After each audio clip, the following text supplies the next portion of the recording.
बेटा doubts number बोलिए बेटा। Sir 7। Sir 13 to 16 sir 13 to 16 जो है सर वो नहीं आया। 13 to 16 सर इन 12th और 7। 7 12 13 to 16 सर और 11 बेटा सर 20 सर 18 और 20। 18 और 20 और बताइए बेटा।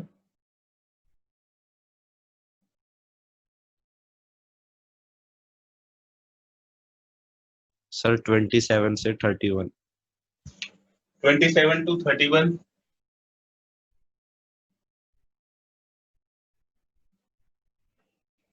और सर 34 तक सर रेंज नहीं निकली सर, डोमेन तो निकल गया। 34 तक 32 या सर 32 33 और 34 में डोमेन तो निकाल लिया लेकिन रेंज नहीं निकली। सर वो जो रेंज डोमेन बता और सर डोमेन और रेंज के सर आप सारे ही करा दो सर, उसमें बहुत डाउट हो रहे हैं सर, सारे ही करा दो आपने जितने लिख रखे हैं। मैं पूछ कर रहे हो तुम, जो जो डाउट्स हैं उसमें सारे ही बोल दो। रेंज 32 से लेके 34 तक, ठीक है। सर देखते इतना ही हैं अटेम्प्ट किए हैं अभी। हाँ बहुत है बेटा, इतना तो बहुत बढ़िया कर लो। Very good. Question number 7। Sir 35 36 37 भी समझा दो सर। अरे इतने भाई, इतना हो जाए वही बहुत है, आगे देखेंगे अभी। हैं ओके ओके करते हैं क्वेश्चन नंबर 7 देखते हैं। क्वेश्चन नंबर 7 है r इज इक्वल टू, ये रिलेशन दिया हुआ है x, y such that xy belongs to integers, xy integers को बिलोंग करते हैं। x square plus Y square is equal to 64 और इसमें x square plus Y square 64 के इक्वल होना चाहिए, ठीक है। तो आप बताइए कि इंटीजर्स में 0 को इंक्लूड करता है क्या? इंटीजर्स में 0 आता है क्या? तो x को अगर 0 लेंगे, इंटीजर्स में 0 को इंक्लूड करता है, तो x अगर 0 होगा तो y की वैल्यू कितनी हो जाएगी? y हो जाएगा +8 और -8, ठीक है। फिर इनका रिवर्स भी हो जाएगा, क्योंकि अगर y को 8 लेते हैं तो x को 8 लेते हैं तो y की वैल्यू हो जाएगी 8,0 और ये -8, ठीक है। फिर 1 देखिए, अगर हम x को 1 पुट करते हैं तो y फिर करते हैं तो 2 स्क्वायर 4 हो जाएगा, फिर y इंटीजर नहीं आएगा। 3 पुट करते हैं तो 9 इसमें से माइनस करोगे, 64 माइनस 9 तो 55, फिर इंटीजर नहीं आएगा। 5 पुट करते हो तो फिर नहीं आएगा, 6 पुट करते हैं तो फिर नहीं आएगा। तो इस तरह से आपको चेक करना है कि किस किस को पुट करके इंटीजर्स की वैल्यू आएगी,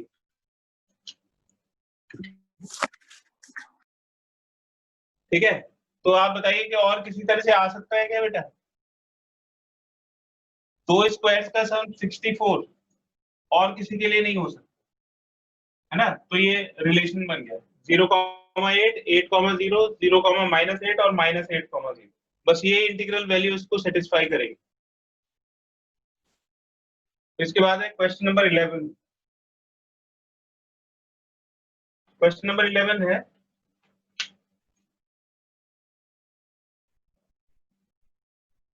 A and B are finite sets such that Na is equal to 5, एक 5 elements, Na is equal to 5 and Nb is equal to 7। तो A में 5 एलिमेंट है और B में 7 एलिमेंट है। तो number of functions from A to B, तो A से B में कुल कितने फंक्शंस बनाए जा सकते हैं फ्रॉम A टू B? तो आप देखिए कि A के अंदर ये 5 एलिमेंट है, 1 2 3 4 5। मान लीजिए कि ये 5 एलिमेंट है A B C D E, और B के अंदर ये 7 एलिमेंट, 1 2 3 4 5 6 7। इससे पूछा है कि नंबर ऑफ फंक्शंस कितने होंगे A से B में। फंक्शन की डेफिनेशन को रिकॉल करिए जरा। फंक्शन की डेफिनेशन होती है, a relation is a function in which all elements of A are associated with exactly one element in B, मतलब एक ही इमेज होनी चाहिए, एक से ज्यादा इमेजेस नहीं होनी चाहिए। तो अगर आप A को कितनी तरह से आप एक ही इमेज बना सकते हो? सर एक ही इमेज कितनी तरह से? अब तो आपने परम्यूटेशन एंड कॉम्बिनेशन पढ़ा हुआ है। 7 A को कितनी तरह से एसोसिएट कर सकते हो? सर 7 तरीके से। और फिर B को कितनी तरह से एसोसिएट कर सकते हो? सर 6 क्यों? ऐसे नहीं हो सकता क्योंकि A की इमेज भी 1 हो जाए और B की इमेज भी 1 हो जाए, तो क्या ये फंक्शन नहीं होगा? सर होगा सर होगा। फंक्शन होगा। होगा ना? एक एलिमेंट की दो इमेज नहीं हो सकती, लेकिन एक एलिमेंट की दो प्री इमेज हो सकती है। तो दोनों एलिमेंट सेम के साथ एसोसिएट हो सकता है, तो इसके लिए भी नंबर ऑफ ऑप्शंस कम नहीं होंगे, बी के लिए। और सी के लिए भी इसी तरह से 7 ऑप्शंस होंगे, डी के लिए भी 7 ऑप्शंस होंगे, और ई के लिए भी 7 ऑप्शन होंगे। तो नंबर ऑफ फंक्शंस कितने हो जाएंगे? 7⁵। तो नंबर ऑफ फंक्शंस एक तरह से रिलेशन बनाना है, और रिलेशन क्या है? अरेंजमेंट करना है। तो ये इन 5 के साथ 5 एलिमेंट की ही एसोसिएशन आपको करनी है, तो कितनी तरह से कर सकते हैं? सबके पास 7-7 ऑप्शन है, इसलिए नंबर ऑफ अरेंजमेंट हो जाएंगे 7⁵। ठीक है, तो नंबर ऑफ फंक्शन 7⁵ हो जाएगा। इसका एक स्क्रीनशॉट ले लीजिए बेटा।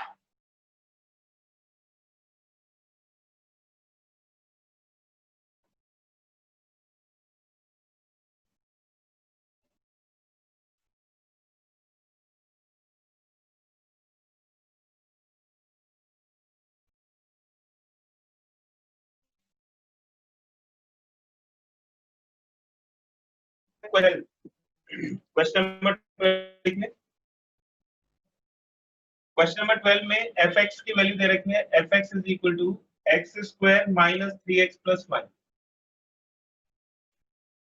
और x फाइंड करना है। Find x belongs to real numbers, x एक रियल नंबर। कंडीशन दी हुई है f2x is equal to fx, f2x fx के इक्वल है, तो x की वैल्यू फाइंड कर रही है। तो आप देखिए कि अगर fx आपको दिया हुआ है, fx is equal to x² minus 3x plus 1, तो एक रूल है, आप इससे x की जगह जो भी इधर पुट करोगे, मान लो x की जगह 2x पुट कर दो, तो इधर भी x की प्लेस पे 2x रखना पड़ेगा। तो आप fx से f2x भी निकाल सकते हो, f4 निकाल सकते हो, f5 निकाल सकते हो। तो x की जगह अगर इधर 2x आएगा तो x की जगह इधर भी 2x आएगा। तो f2x की वैल्यू हो गई 2x² minus 3 into 2x plus 1, और इधर fx हो गया x² माइनस 3x प्लस 1। अब इस इक्वेशन को सॉल्व करना है और x की वैल्यू फाइंड करनी है। तो हो जाएगा 4x² माइनस 6x, और ये x² माइनस 3x, तो 4x² माइनस x² 3x² हो जाएगा, ये 3x², और इसको इसमें ऐड करेंगे तो minus 6x plus 3x, minus 3x is equal to 0। इसमें 3x कॉमन निकालो तो x minus 1 is equal to 0, तो x इज इक्वल टू 0 और x इज इक्वल टू 1, ये आंसर होगा। तो x की दो वैल्यूज पॉसिबल है, या तो x 0 होगा या x 1 होगा।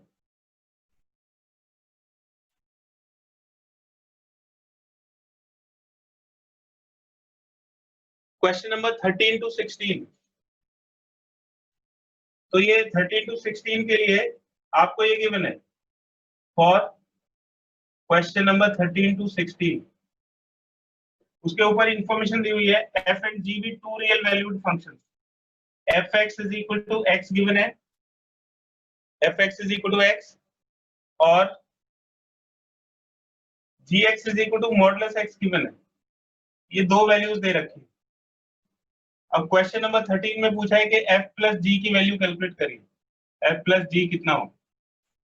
तो किसी भी फंक्शन की वैल्यू कैलकुलेट करने के लिए एक वेरिएबल की जरूरत पड़ती है। जैसे f को डिफाइन करना है तो वो x के टर्म्स में डिफाइन होगा या y के टर्म्स में डिफाइन होगा, तो किसी एक वेरिएबल की रिक्वायरमेंट होती है। तो अगर हम यहाँ पे f प्लस जी एक्स कैलकुलेट करेंगे तो इसका रूल होता है fx प्लस जी एक्स।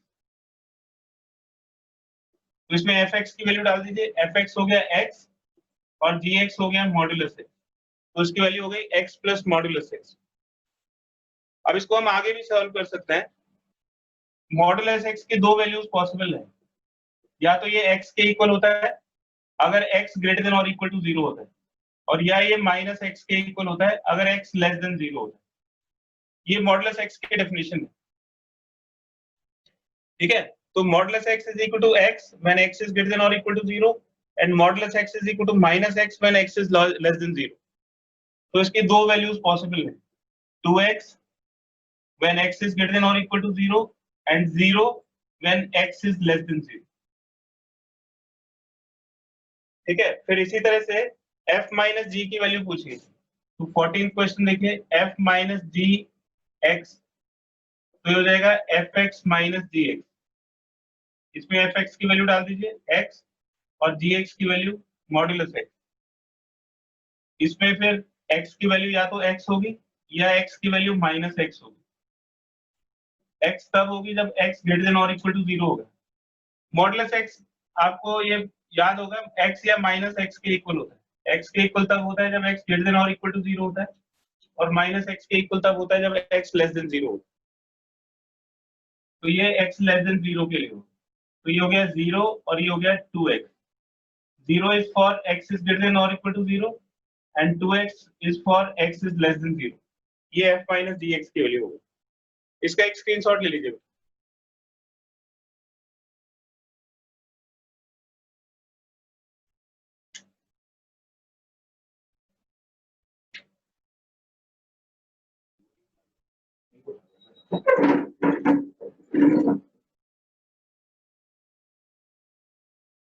अब देखिए क्वेश्चन नंबर 15 है,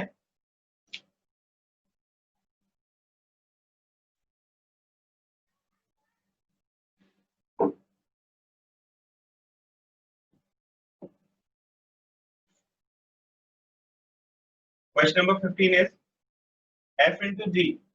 तो f इंटू जी एक्स कैलकुलेट करेंगे, ये हो जाएगा एफ एक्स इंटू जी एक्स। तो एफ एक्स की वैल्यू हो गई x और जी एक्स की वैल्यू हो गई मॉडुलस x। तो ये x इंटू एक्स के इक्वल होगा या x इंटू माइनस एक्स के इक्वल होगा। This is for x is greater than और equal to 0 and this is for x is less than 0। तो एक्स स्क्वायर और माइनस एक्स स्क्वायर।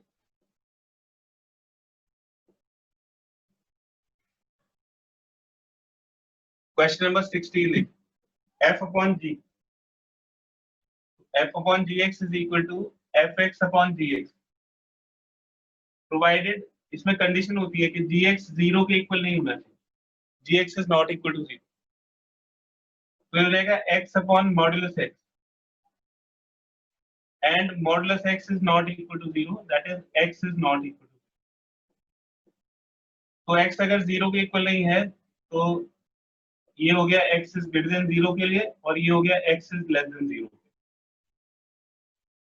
देखिए modulus x x के equal होगा x is greater than और equal to 0 के लिए, लेकिन इक्वल टू 0 इसमें हो नहीं सकता, तो यहाँ पे सिर्फ हम x is greater than 0 लिखेंगे।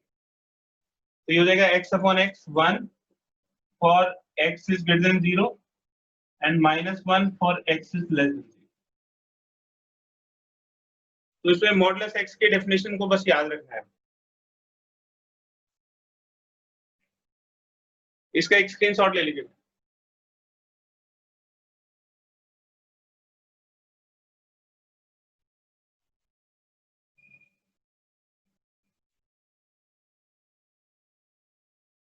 इसके बाद है क्वेश्चन नंबर 18, डोमेन फाइंड करना है।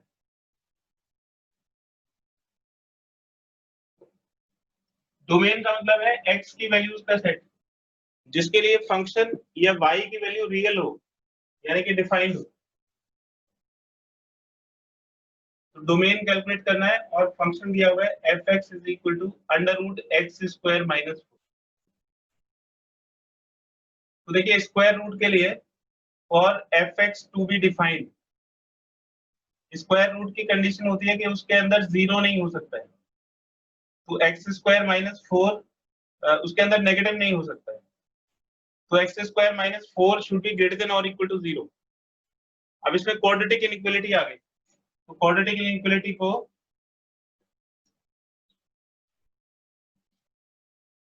नंबर लाइन पे सॉल्व करते हैं। तो फॉर क्रिटिकल पॉइंट्स, ये हमने इनइक्वालिटीज में भी पढ़ा था। तो क्रिटिकल पॉइंट्स के लिए जितने भी फैक्टर्स हैं उनको जीरो के इक्वल रख देंगे। तो x इज इक्वल टू -2 और x इज इक्वल टू 2। फिर ये जो x की वैल्यूज आई हैं इनको नंबर लाइन पे मार्क कर देंगे, -2 to 2।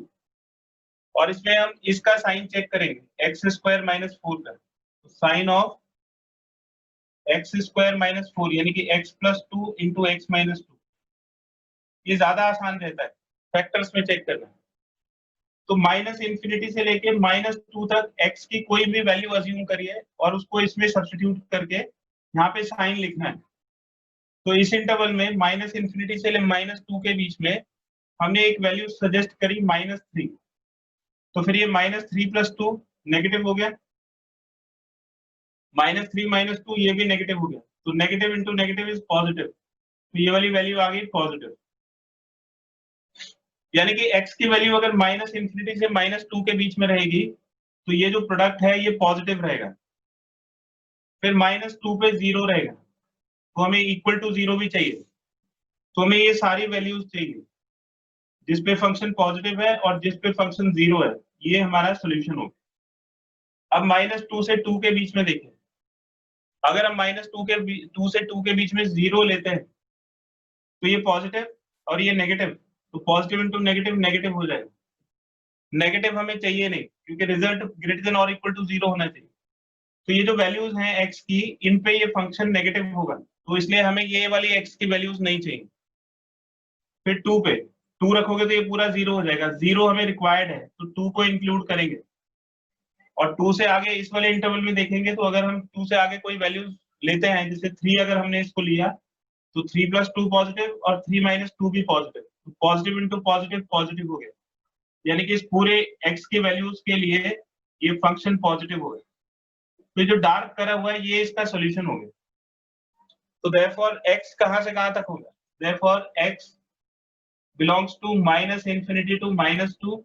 इंफिनिटी को कभी इंक्लूड नहीं करते, तो यूनियन 2 टू इंफिनिटी, ये x की वैल्यूज होंगे। और x की वैल्यूज को सेट को बोलते हैं डोमेन।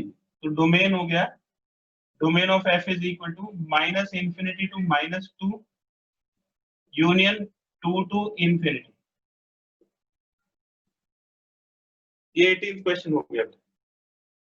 इसके बाद रेंज फाइंड करनी है क्वेश्चन नंबर 20 में। रेंज कैलकुलेट करनी है और फंक्शन दिया हुआ है f(x) is equal to 1/4 - x²। तो हमने f(x) को y सपोज कर लिया।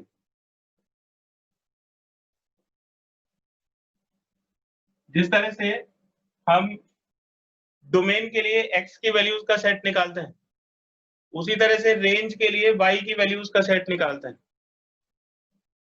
जैसे आपको अगर y की वैल्यू दी हुई है तो आप x के बारे में बता सकते हैं।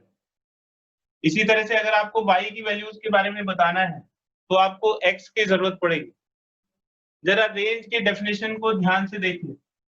Set of values of y, set of values of y की वैल्यूज का सेट होता है for which x is defined, जिसके लिए x डिफाइंड होता है। ठीक है, तो x की डेफिनेशन की जरूरत पड़ेगी ताकि आप पता कर सको कि y की किस वैल्यू के लिए x डिफाइंड है। तो सबसे पहले हम x की डेफिनेशन कैलकुलेट करेंगे। तो इससे x की डेफिनेशन, डेफिनेशन का मतलब वैल्यू, तो x की वैल्यू कैलकुलेट करिए। तो ये हो जाएगा 4 - x² is equal to 1/y।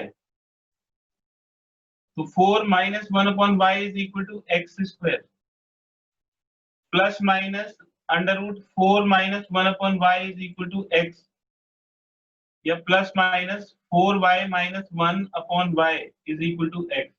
ये x की वैल्यू आ गई y के टर्म्स में।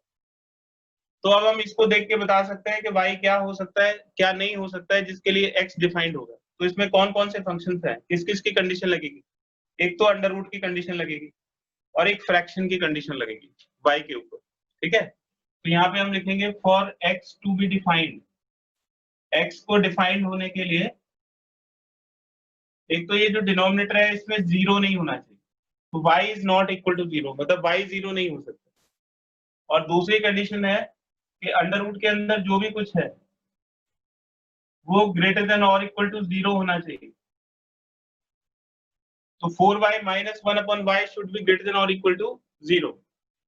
जैसे क्वाड्रेटिक इनइक्वालिटी को सॉल्व करते हैं नंबर लाइन पे, उसी तरह से फ्रैक्शनल इनइक्वालिटी को भी नंबर लाइन पे सॉल्व करेंगे। इसका एक स्क्रीनशॉट ले लीजिए, मैं इधर इसका सोल्यूशन करके बताता हूँ।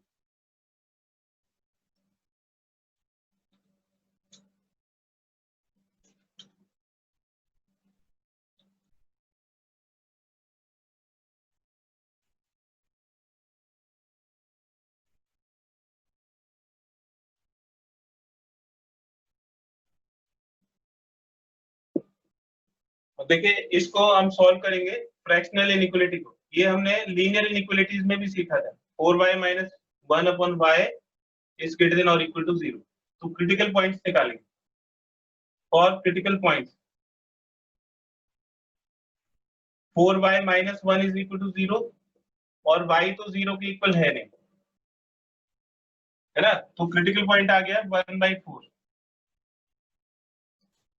तो देखिए जीरो को तो हम लेंगे नहीं, जीरो नहीं है, और क्रिटिकल पॉइंट 1/4 आ जाए। ठीक है, तो इस इंटरवल में हम जीरो को इंक्लूड नहीं करेंगे। तो अब देखिए अगर हम जीरो से पहले लेते हैं कुछ भी, जैसे -1 लिया, तो ये भी नेगेटिव हो जाएगा, ये भी नेगेटिव, तो नेगेटिव अपॉन नेगेटिव पॉजिटिव। अब अगर जीरो से 1/4 के बीच में कोई वैल्यू लेते हैं, जैसे 1/4 हो गया 0.25, तो अगर 0.2 लेते हैं तो ये नेगेटिव और ये पॉजिटिव। अगर हम 0.2 लेते हैं तो 4 इंटू 0.2,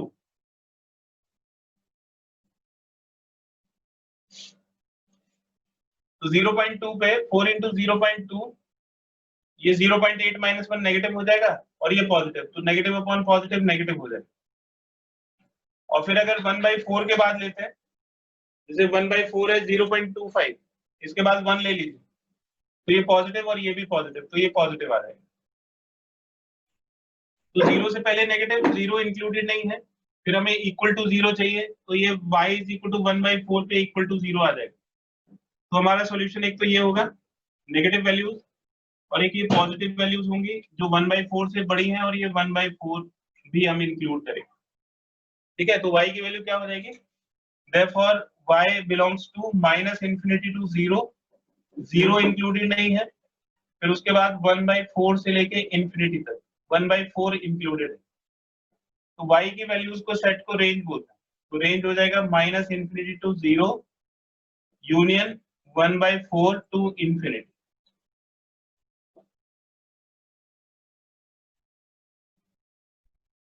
इसका एक स्क्रीनशॉट ले लीजिए। अब देखिए कि इसमें रेंज आपसे पूछा गया था, तो इन दोनों कंडीशंस को हमें एक साथ सॉल्व करना था, तो ये रिजल्ट आ गया, और y की वैल्यूज के सेट को ही रेंज बोलेंगे। तो बड़ा आसान है, जैसे डोमेन कैलकुलेट करते हैं वैसे ही रेंज कैलकुलेट करते हैं, बस उसमें y की वैल्यू से x के बारे में बताता है, और यहाँ से x की वैल्यू से y के बारे में बताता है। इसका एक स्क्रीनशॉट ले लीजिए।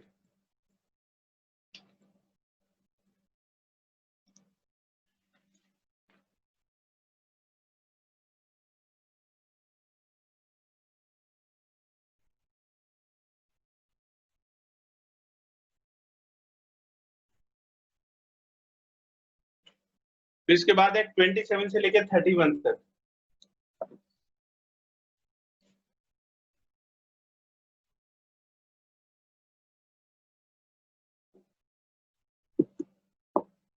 क्वेश्चन देखिए,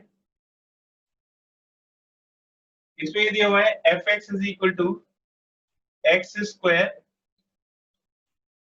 और जीरो की वैल्यू x से लेकर 2 तक है, और 2x, और ये 2 से लेकर 5 तक है,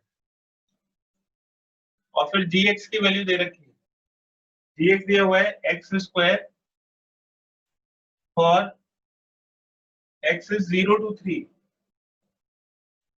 and 2x when x is from 3 to 5, so that is f is a function while g is not a function. तो देखिए 2 इसमें डाउटफुल पॉइंट है क्योंकि 2 की दो डेफिनेशन है और इसमें 3 डाउटफुल पॉइंट है क्योंकि 3 की दो डेफिनेशन है. तो हमें ये बताना है कि ये फंक्शन है और ये फंक्शन नहीं. Point of doubt is x is equal to 2 because fx has two definitions. fx has two definitions at x is equal to 2.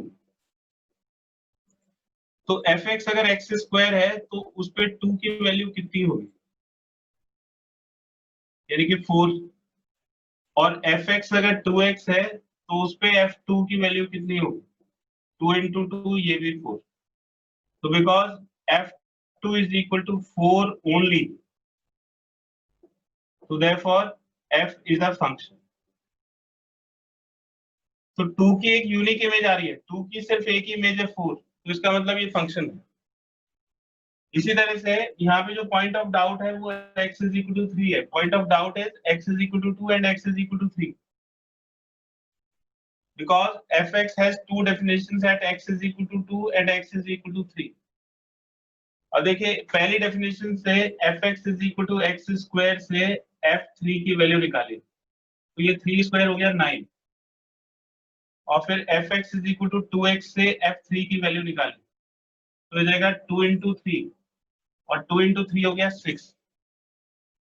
तो देखिए f3 की वैल्यू 9 भी है और 6 भी है, तो therefore f is not a function, क्योंकि एक एलिमेंट की एक से ज्यादा इमेजेस है. 3 की इमेज 9 भी है और 3 की इमेज 6 भी है. तो एक एलिमेंट की अगर एक से ज्यादा इमेजेस आती है तो इसका मतलब वो जो फंक्शन, वो जो रिलेशन है वो फंक्शन नहीं होगा. ठीक है, तो जिस भी एक एलिमेंट पे एक से ज्यादा डेफिनेशन है वो हमारा डाउटफुल पॉइंट होता है और उस पे हमें चेक करना होता है कि उस पे टोटल कितनी इमेजेस आ रही हैं. अगर एक से ज्यादा इमेजेस आती हैं तो इसका मतलब ये जो डेफिनेशन है वो फंक्शन को सेटिस्फाई नहीं करेगी. इसका एक स्क्रीनशॉट ले लीजिए.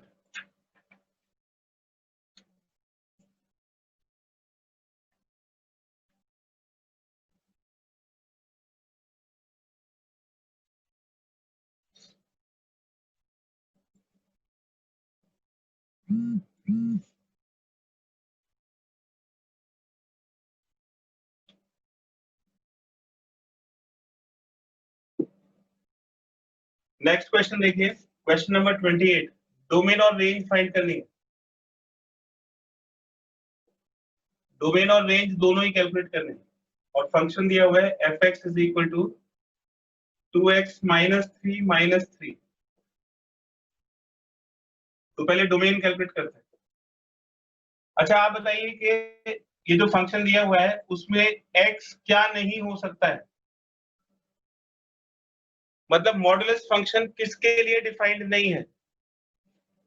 इसके अंदर में किसके लिए डिफाइंड नहीं है, लेस देन 0. नेगेटिव का मॉडुलस नहीं निकाल सकते हो.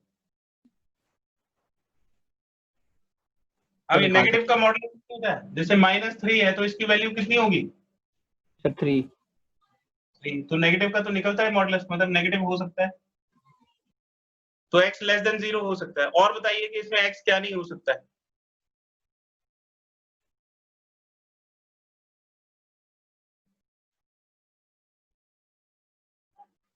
देखिए वी नो दैट मॉडुलस किसी का भी निकाला जा सकता है. वो पॉजिटिव को पॉजिटिव रहने देता है, नेगेटिव को पॉजिटिव कर देता है और 0 तो 0 रहता ही है. और कोई भी क्वांटिटी या तो पॉजिटिव होगी या नेगेटिव होगी या 0 होगी, और मॉडुलस सभी को सॉल्व कर देता है, सभी की वैल्यू देता है, रियल वैल्यू. तो we know that fx is defined for x belongs to real numbers. तो इसमें x कुछ भी आ सकता है, नेगेटिव, पॉजिटिव, स्क्वायर रूट, जो चाहे इसमें रख दीजिए. तो मॉडुलस सबको सॉल्व कर देता है. तो therefore domain of f is equal to r. r मतलब set of all real numbers, यानी कि -∞ to ∞. तो x की जगह इसमें कुछ भी रखा जा सकता है, fx की एक रियल वैल्यू आएगी. अब इसकी रेंज कैलकुलेट करते हैं, रेंज कितनी होगी। तो मॉडुलस एक स्टैंडर्ड फंक्शन है, इसकी रेंज हमें पता होती है, तो इससे हम इस पूरे की रेंज भी निकाल सकते हैं। तो मॉडुलस की रेंज क्या होती है? मॉडुलस कभी भी नेगेटिव नहीं हो सकता। तो we have 2x minus 3 modulus is always greater than और इक्वल टू 0। x जो चाहे हो सकता है, लेकिन मॉडुलस की वैल्यू निकालोगे तो मॉडुलस हमेशा ग्रेटर देन और इक्वल टू 0 ही रहेगा। अब इस इंफॉर्मेशन से हमें इस पूरे की वैल्यू कैलकुलेट करनी है कि ये कहां से कहां तक हो सकता है। तो इसमें दोनों तरफ -3 ऐड कर दीजिए, तो 2x minus 3 फिर -3, दोनों तरफ -3 ऐड कर दिए, तो ये हमारा बन गया फंक्शन fx। तो fx की वैल्यू हो गई ग्रेटर देन और इक्वल टू -3, और fx को ही हम y बोलते हैं, यानी कि y इज ग्रेटर देन और इक्वल टू -3 हो गया। तो y की वैल्यू हो गई -3 से लेके इंफिनिटी तक। तो इसका रेंज हो गया -3 टू इंफिनिटी।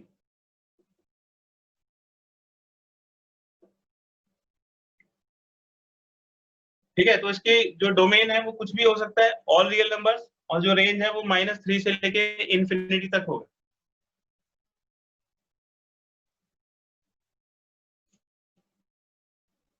इसका एक स्क्रीनशॉट ले लीजिए।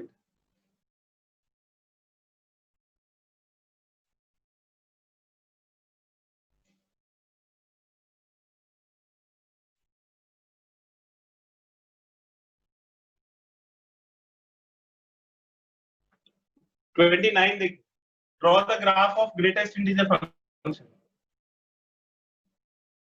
Graph of greatest integer function, greatest integer function होता है ये ऐसे स्क्वायर ब्रैकेट में लिखते हैं, ग्रेटेस्ट इंटीजर फंक्शन।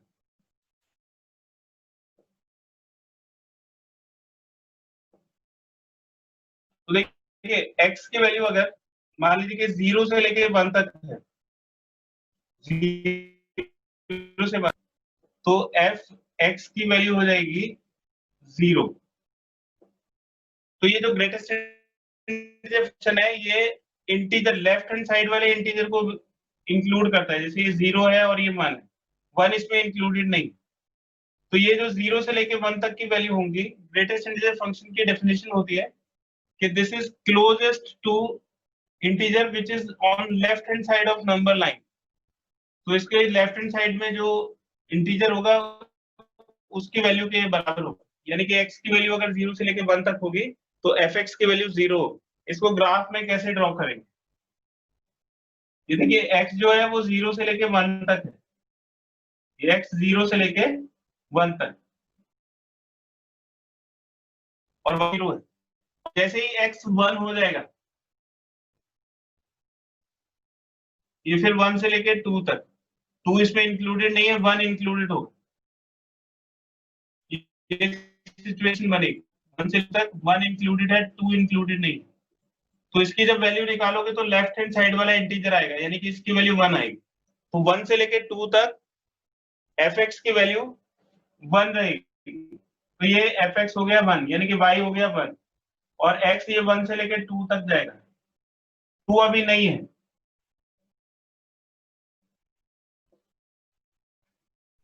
फिर देखिए x की वैल्यू अगर 2 से लेके 3 तक है, 2 इंक्लूडेड है, 3 इंक्लूडेड नहीं, ये x की वैल्यूज हैं। तो इसकी जो ग्रेटेस्ट इंटीजर वैल्यू है वो इसके लेफ्ट हैंड साइड के इंटीजर के बराबर होगी, यानी कि 2 के इक्वल होगी। तो x अगर 2 से 3 जाएगा तो y की वैल्यू 2 होगी। तो इस तरह से इसको स्टेप फंक्शन बोलते हैं। इसमें लेफ्ट हैंड साइड वाला इंटीजर इंक्लूडेड होता है और राइट हैंड साइड वाला इंटीजर इंक्लूडेड नहीं होता, और इनकी वैल्यू सिर्फ इंटीजर हो सकती है, इंटीजर्स के बीच में कुछ नहीं होगा। ठीक है, तो इसी तरह से अगर लेफ्ट साइड में आएंगे तो ये -1 से लेके 0 तक, फिर -2 से लेके -1 तक,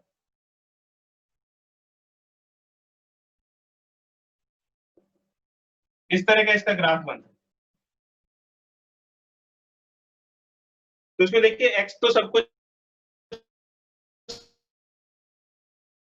0 से 1 तक, 1 भी 2 है, फिर 2 भी। तो इसमें सिर्फ ग्राफ बनाने के लिए पूछा है। अगर इसमें डोमेन और रेंज की बात करें तो इसका डोमेन, क्योंकि x कुछ भी हो सकता है, और रेंज जाएगा 1 हो सकती है, इसकी वैल्यू 2 हो सकती है, 1 और 2 के बीच में कुछ भी नहीं होगा, 0 और 1 के बीच में कुछ नहीं होगा, तो सिर्फ इंटीजर्स इसकी वैल्यू हो सकती है, इसलिए रेंज हो जाएगा सेट ऑफ z। तो ग्रेटेस्ट इंटीजर फंक्शंस का डोमेन होता है R, कुछ भी आ सकता है उसके अंदर, लेकिन उसको सॉल्व करने के बाद जो रिजल्ट आएगा वो हमेशा एक इंटीजर होगा, तो इसलिए इसकी जो रेंज है वो z रहेगी। इसका एक स्क्रीनशॉट ले लीजिए।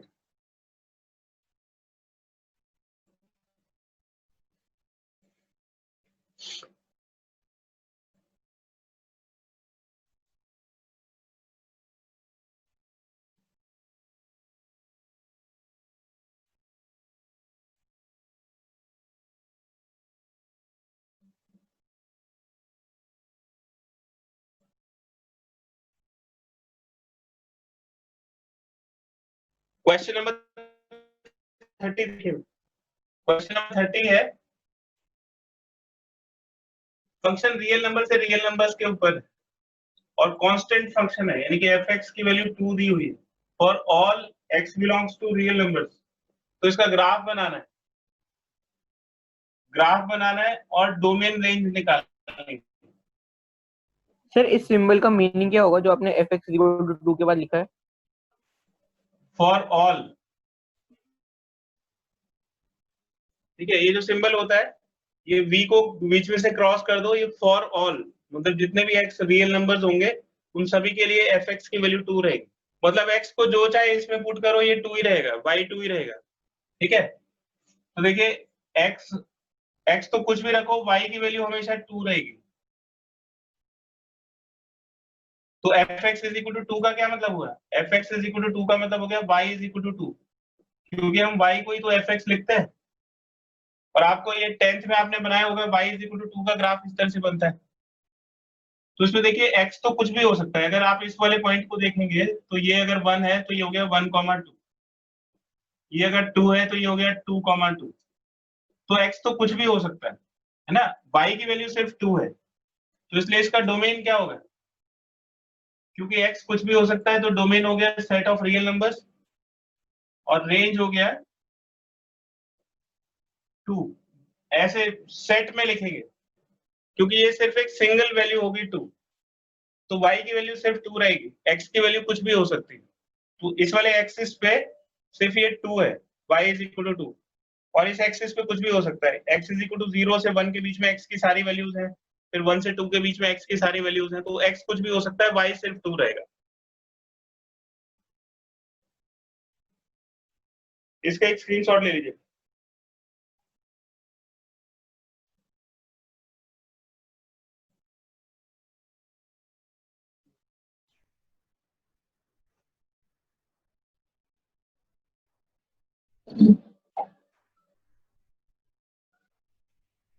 नेक्स्ट क्वेश्चन देखिए, क्वेश्चन नंबर 31 है, draw the graph of the function modulus x minus 2।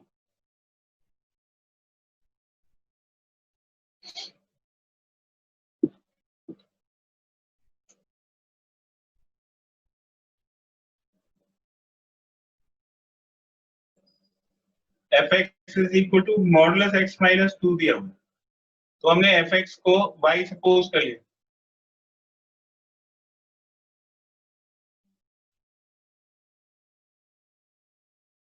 तो y is equal to modulus x minus 2 का ग्राफ बनाना है। तो इसमें मॉडुलस की डेफिनेशन को याद रखना है। मॉडुलस की डेफिनेशन क्या होती है? ये x माइनस 2 के इक्वल हो सकता है या इसके नेगेटिव के इक्वल हो सकता है। तो जिस x की डेफिनेशन होती है ना, x और minus x is greater than और equal to 0 and x is less than 0।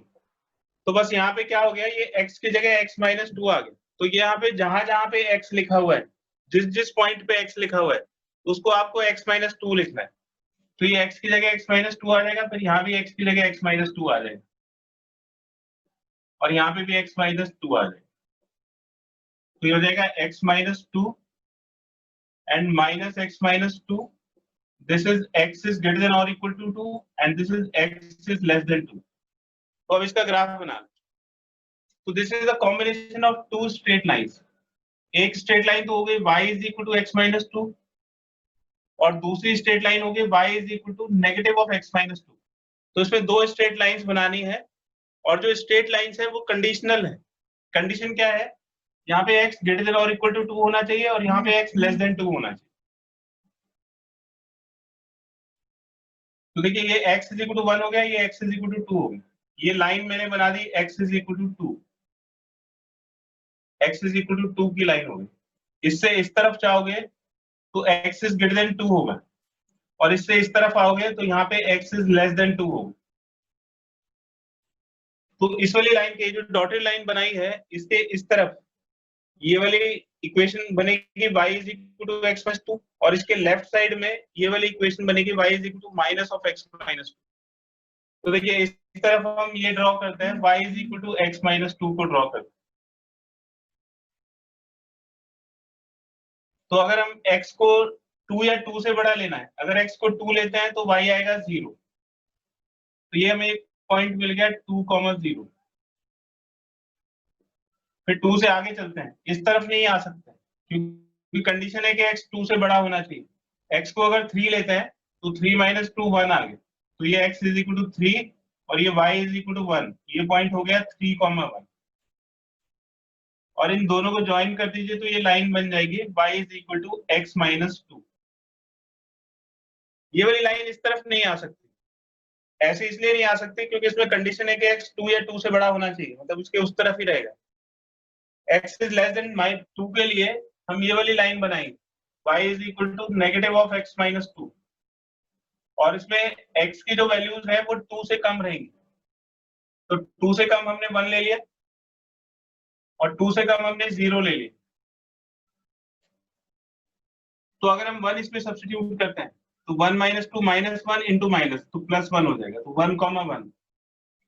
तो देखिए ये 0 ये 1 और ये भी 1, तो ये वाला पॉइंट हो गया 1,1। ये 1 है, ये 1 और ये 1, तो ये वाला पॉइंट हो गया 1,1। फिर 0 पुट करेंगे तो 0 माइनस 2 और माइनस, तो 0,2 आ जाएगा, तो ये 0,2 हो। This is 0,2 and this is 1,1। अब इन दोनों को ज्वाइन कर दीजिए तो ये कहां तक जा सकती है, x इज लेस देन 2 तक। तो इसमें ग्राफ जब भी आप बनाओगे मॉडुलस का तो वी शेप का ग्राफ बनेगा और उसमें दो स्ट्रेट लाइंस होंगे, एक पॉजिटिव स्ट्रेट लाइन होगी एक नेगेटिव होगी, यानी कि एक y is equal to x minus 2 और एक y is equal to negative of x minus 2। देखिए इसमें डोमेन और रेंज नहीं पूछा है, लेकिन अगर ग्राफ के क्वेश्चन में डोमेन और रेंज निकालना हो तो बड़ा आसान होता है। डोमेन का क्या मतलब होता है, x की वैल्यूज का सेट। तो देखिए ये एरो लग रहा है, आप ऐसे कितनी भी दूर जा सकते हो, x की कुछ भी वैल्यू हो सकती है, ऐसे भी कितनी भी दूर जा सकती है, तो डोमेन तो हो गया R। अब ये देखो y की जो मिनिमम वैल्यू है वो 0 है, ये y एक्सिस पे हम नीचे नहीं जा सकते क्योंकि जो ग्राफ है वो x एक्सिस के ऊपर ही है, तो इसलिए रेंज हो जाएगी इसकी 0 से लेके इंफिनिटी तक। y 0 अवेलेबल है लेकिन इंफिनिटी कभी अवेलेबल नहीं हो सकता, तो उसका डोमेन हो जाएगा R और रेंज हो जाएगी 0 to infinity. And this graph is y is equal to modulus x minus 2 और fx is equal to modulus x minus 2। इसका एक स्क्रीनशॉट ले लीजिए।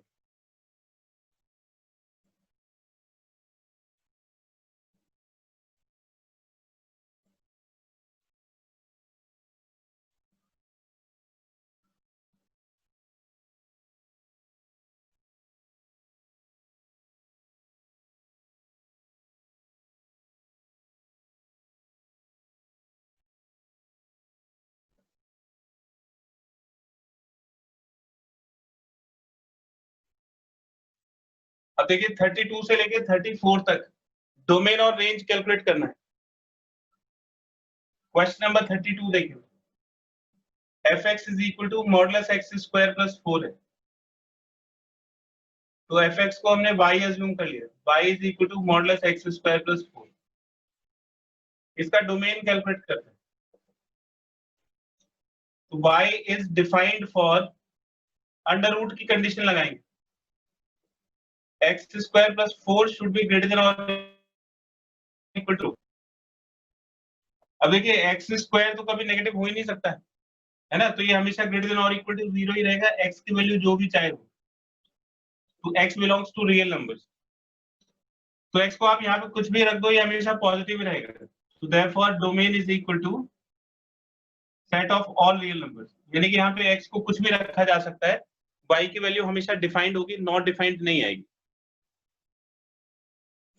फिर इसके बाद है रेंज। तो स्क्वायर रूट के बारे में हमें क्या पता होगा? We know x square is always greater than और इक्वल टू 0। इसमें दो स्टैंडर्ड फंक्शन है, एक तो एक्स स्क्वायर और एक रूट। तो क्योंकि हमें एक्स स्क्वायर की रेंज पता है, तो हम इस पूरे फंक्शन को एक्स स्क्वायर से क्रिएट कर सकते हैं। अब इसमें 4 ऐड कर दीजिए, तो x square plus 4 is greater than और इक्वल टू 0 प्लस 4। फिर इसका अंडर रूट कर दीजिए, इज ग्रेटर देन और इक्वल टू अंडर रूट 4, यानी कि y इज ग्रेटर देन और इक्वल टू 2। तो इसकी वैल्यू 2 से कम नहीं हो सकती, तो y 2 से लेके इंफिनिटी तक हो, तो इसकी रेंज होगी 2 टू इंफिनिटी।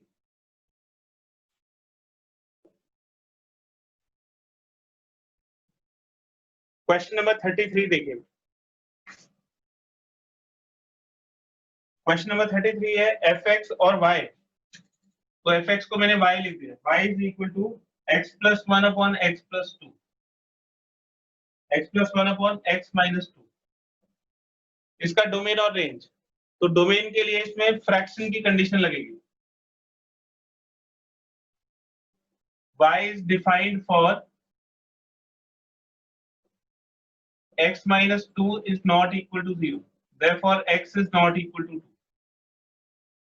तो इसका डोमेन हो गया ऑल रियल नंबर्स एक्सेप्ट 2। तो x 2 नहीं हो सकता, मतलब सारे रियल नंबर हो सकता है, 2 नहीं हो सकता है। तो इसकी रेंज कैलकुलेट करनी। तो जैसे इसमें स्टैंडर्ड फंक्शन अवेलेबल था एक्स स्क्वायर, इसमें कोई स्टैंडर्ड फंक्शन नहीं, तो x की वैल्यू तो कुछ भी हो सकती है, तो इसको स्टैंडर्ड फंक्शन की हेल्प से हम नहीं कर सकते, तो फिर हमें इसको बिल्कुल बेसिक मेथड से करना पड़ेगा, यानी कि डेफिनेशन ऑफ x से। तो पहले जो भी दिया हुआ है उससे हम x की डेफिनेशन निकालेंगे। तो x की वैल्यूज निकाल,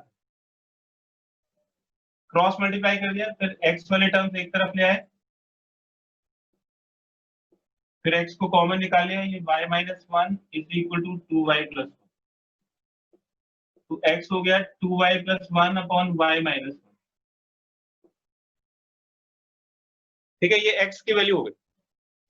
तो for x to be defined, x को डिफाइन होने के लिए क्या होना चाहिए? फ्रैक्शन की कंडीशन लगाएंगे, तो y minus 1 is not equal to 0, यानी कि y is not equal to 1। ठीक है, तो y 1 नहीं हो सकता है, इसलिए इसकी रेंज हो जाएगी, therefore range is equal to all real numbers except 1।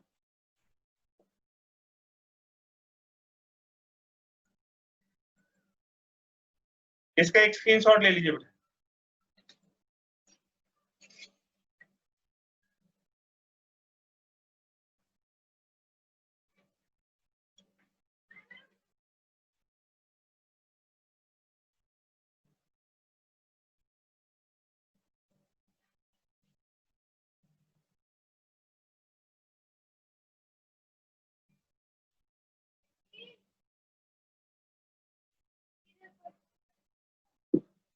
Question number 34। Question number 34 है fx is equal to modulus x plus 1 upon x minus 1। ये क्वेश्चन इस तरह से नहीं पूछा जाता है, ये क्वेश्चन पूछा जाता है x प्लस 1 से। इस क्वेश्चन को करेक्ट कर लीजिएगा बेटा, क्वेश्चन मिस प्रिंट है, ये यहाँ पे x माइनस 1 नहीं आएगा, x प्लस 1 आएगा। ठीक है, तो मॉडुलस को फॉर पहले डोमेन के लिए देखते हैं, डोमेन क्या हो?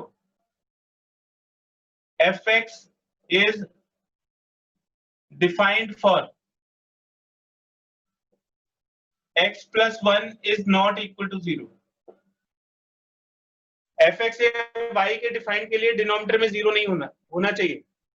मॉडुलस के अंदर तो कोई कंडीशन नहीं हो सकती, x कोई भी रियल नंबर हो सकता है, लेकिन फ्रैक्शन की कंडीशन होती है कि डिनोमिनेटर 0 के इक्वल नहीं होना चाहिए।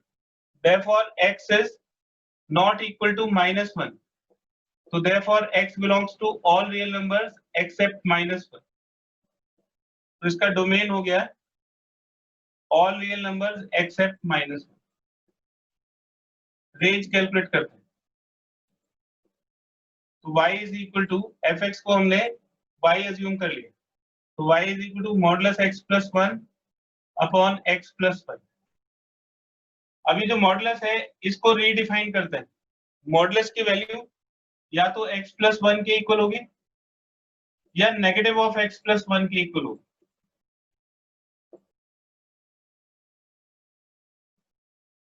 ये कब होगा? जब x प्लस 1 ग्रेटर देन और इक्वल टू 0 होगा। और ये कब होगा? जब x प्लस 1 लेस देन 0 होगा। तो ये हो गया 1 for x is greater than और इक्वल टू -1, और ये हो गया -1 for x is less than -1।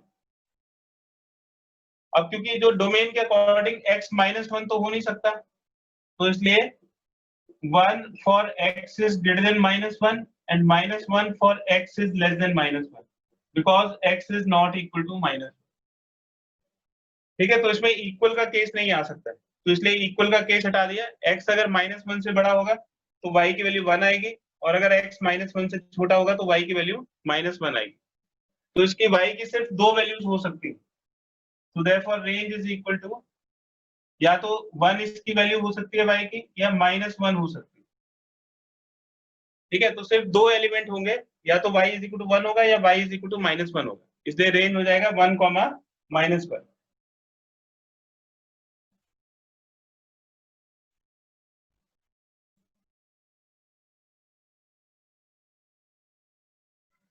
इसका एक स्क्रीनशॉट ले लीजिए।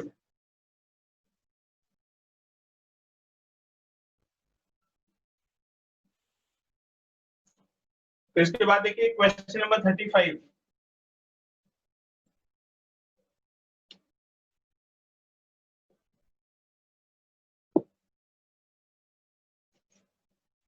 क्वेश्चन नंबर 35 है fx is equal to x square -9 upon x -3।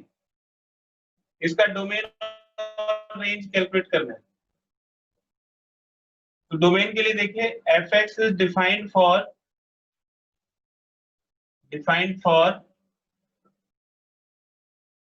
x -3 is not equal to 0। तो x -3 0 नहीं होना चाहिए, यानी कि x 3 नहीं होना चाहिए। तो x फिर क्या होगा? All real numbers accept 3। तो x की वैल्यूज के सेट को डोमेन बोलेंगे, तो डोमेन हो जाएगा r-3 के इक्वल। अब रेंज कैलकुलेट करते हैं, तो रेंज में हमें y के वैल्यूज को सेट को निकालना पड़ेगा, तो y is equal to fx। ये x स्क्वायर -9 अपॉन x -3 होगा, तो ये हो गया x plus 3 into x -3 upon x -3। ये x -3 से x -3 कैंसिल हो जाएगा, तो y की वैल्यू x प्लस 3 के इक्वल हो जाएगी। ठीक है, और 3 इसमें अवेलेबल नहीं, because x is not equal to 3, therefore y is not equal to 6। बस ये इसकी कंडीशन है, y x के ऊपर डिपेंड करेगा, और x की कंडीशन है कि x 3 नहीं हो सकता। अगर x 3 नहीं हो सकता तो 3 + 3 y 6 नहीं हो सकता, बाकी y कुछ भी हो सकता है। तो therefore y belongs to all real numbers except 6। तो रेंज हो जाएगा r-6।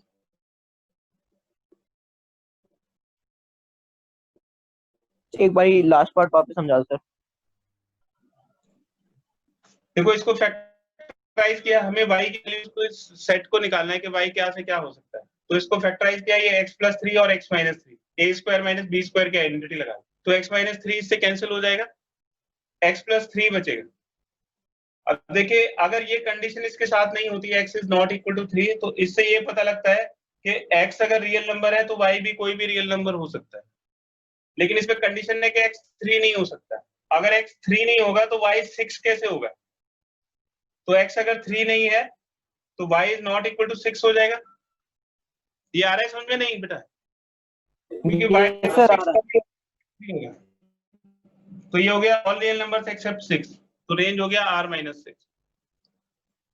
तो बाकी फिर नेक्स्ट क्लास में करेंगे। और ट्यूसडे को आपका टेस्ट है परम्यूटेशन एंड कॉम्बिनेशन का क्लास टाइमिंग में। तो अब इसका जो बचा हुआ पोर्शन है वो फिर थर्सडे को करेंगे। तब तक आप परम्यूटेशन कॉम्बिनेशन की अच्छी तरह से प्रिपरेशन करिए और ट्यूसडे को उसका टेस्ट दीजिए।